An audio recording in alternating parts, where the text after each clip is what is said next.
అమరావతి మీద కూటమి ప్రభుత్వ నాయకుల్లో మోజు తగ్గిపోయిందంట.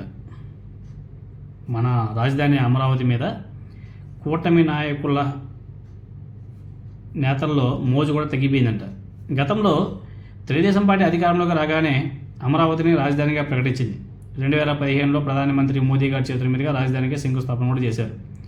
అయితే ఆ తర్వాత అమరావతిలో తాత్కాలిక నిర్మాణాలకి ఆనాడు చంద్రబాబు నాయుడు గారు పరిమితమయ్యాడు. ఆ తర్వాత వచ్చినప్పుడు వైఎస్ఆర్ కాంగ్రెస్ పార్టీ ప్రభుత్వం విశాఖపట్నానికి పరిపాలనా రాజధాని తరలించాలని చెప్పేసి ప్రయత్నించి తర్వాత అది కోర్టులో కేసు ఉండడం వల్ల ఆగిపోయింది. అది ఏ విధంగా రాద్ధాంతమైంది కూడా మనం చూసాం. మళ్ళీ కూటమి అధికారంలోకి రావడంతో అమరావతి నామస్మరణ తప్ప మరో మాట వినిపించడం లేదు. అప్పులు చేస్తారు, తీసుకెళ్ళి అమరావతిలో గుమ్మరిస్తారు. ఇప్పటికే 1,50,000 కోట్లు అప్పు చేశారు. దాన్ని మొత్తాన్ని తీసుకెళ్ళి అమరావతిలో కుమ్మరిస్తున్నారు. అమరావతి తప్ప మరో మాట ఉచ్చరిస్తే వాళ్ళంతా కూడా రాష్ట్ర ద్రోహులుగా చిత్రీకరించే పరిస్థితి ఉంది ఇప్పుడు. అయితే అమరావతి మీద వ్యతిరేకత సొంత పార్టీలోనే పెరుగుతున్నటువంటి ప్రమాద సంకేతాలని కూటమి ప్రభుత్వం గుర్తించడం లేదు. ఒకవేళ గుర్తించినా దాన్ని విస్మరిస్తుంది. రెండో దఫా ప్రధాని గారితో ఇటీవలే రాజధానికి శంకుస్థాపన చేయించినటువంటి నారా చంద్రబాబు నాయుడు గారు అమరావతి మీద గతంలో మాదిరిగా కూటమిలోనే వ్యతిరేకత వ్యక్తమవుతుంది. అమరావతిని అడ్డుపెట్టుకొని కూటమి ప్రభుత్వ పెద్దలు, ముఖ్య నాయకులు రియల్ ఎస్టేట్ వ్యాపారం చేసుకుంటూ ఆర్థికంగా బలోపేతం అవుతున్నారని చెప్పేసి తెలుస్తుంది. తమకేంటి లాభం అని చెప్పేసి అంతర్మదనంలో ముఖ్యంగా చెప్పాలంటే కొంతమంది కోస్తా ప్రాంతంలోని తెలుగుదేశం పార్టీ, జనసేన నేతల్లో మొదలైందంట. ఇప్పుడు అమరావతిలో డెవలప్ చేసుకుంటుంటే ఆ చుట్టుపక్కల ఉన్నటువంటి నాయకులు బాగా అభివృద్ధి చెందుతారు. మరి మా పరిస్థితి ఏమిటి అని చెప్పేసి కోస్తాంధ్రాకి సంబంధించినటువంటి తెలుగుదేశం పార్టీ, అదేవిధంగా జనసేన పార్టీ నాయకులంతా కూడా బాధపడుతున్నారు.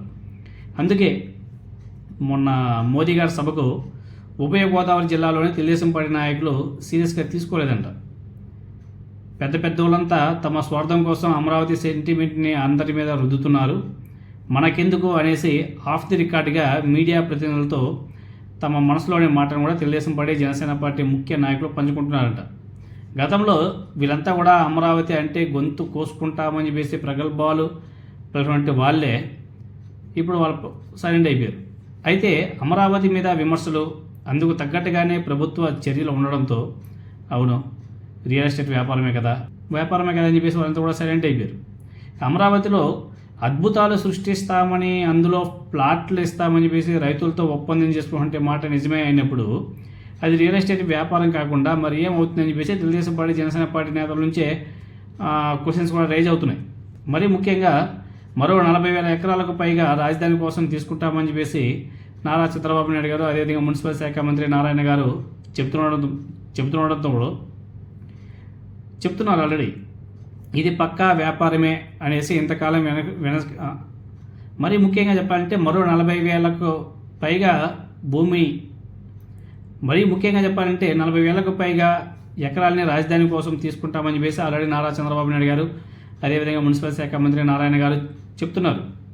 ఇది పక్కా వ్యాపారమే అని ఇంతకాలం వెనకేసుకొచ్చే వాళ్ళంతా కూడా ఇప్పుడు విమర్శిస్తున్నారు. అమరావతి అంటే అక్కడ భూములు ముందుగానే కొని ఆర్థిక సామ్రాజ్యాన్ని ఏర్పాటు చేసుకోవడానికి రాజధాని సెంటిమెంట్ అస్త్రాన్ని ప్రయోగిస్తున్నారే తప్ప ఆ ప్రాంతం మీద ప్రేమతో కాదనే అభిప్రాయాన్ని కూడా ఎక్కువ మంది కూటమి నాయకులు కూడా వచ్చేస్తున్నారు. అందుకే ఉభయ గోదావరి జిల్లాల నుంచి కూటమి ప్రభుత్వ పెద్దలు ఆశించిన స్థాయిలో అమరావతి రెండో దఫా పునర్నిర్మాణానికి హాజరు కాలేదంట. తక్కువ మొదలులోనే హాజరయ్యారంట. కోస్తాకు సంబంధించి కొంతమంది చాలామంది నాయకులు కూడా రాలేదంట. ఎందుకంటే వాళ్ళకు కూడా ఇప్పుడు ఏ ప్రాంతం అభివృద్ధి చెందుతూ ఉంటే అక్కడ ఉన్నటువంటి లోకల్ నాయకులకు కూడా కొంచెం అదొక శక్తి అనమాట. ఇప్పుడు ఒక పర్టికులర్ ఒక ఏరియాలోనే డెవలప్ చేస్తుంటే అక్కడ సరౌండింగ్స్లో ఉన్నటువంటి కూటమి ప్రజాప్రతినిధులు లాభపడతారు. ఎక్కడో ఈస్ట్ గోదావరి, వెస్ట్ గోదావరి, విశాఖపట్నం, శ్రీకాకుళంలో ఉండే తెలుగుదేశం పార్టీ నాయకులకి ఏం లాభం? వాళ్ళంతా కూడా బాధపడుతున్నారు. ఒకవేళ జగన్మోహన్ రెడ్డి గారు విశాఖపట్నానికి ఎగ్జిక్యూటివ్ క్యాపిటల్ తీసుకొచ్చి ఉంటే బాగుండేదేమో, మనమంతా కూడా కొంచెం గట్టిగా ఉండొచ్చేమో అని చెప్పేసి ఇప్పుడంతా కూడా వాళ్ళంతా కూడా ఆలోచన చేస్తున్నారు. మరి దీని మీద ముందు కూటమి నాయకులు ఏ విధంగా రెస్పాండ్ అవుతారనేది చూడాలి మరి.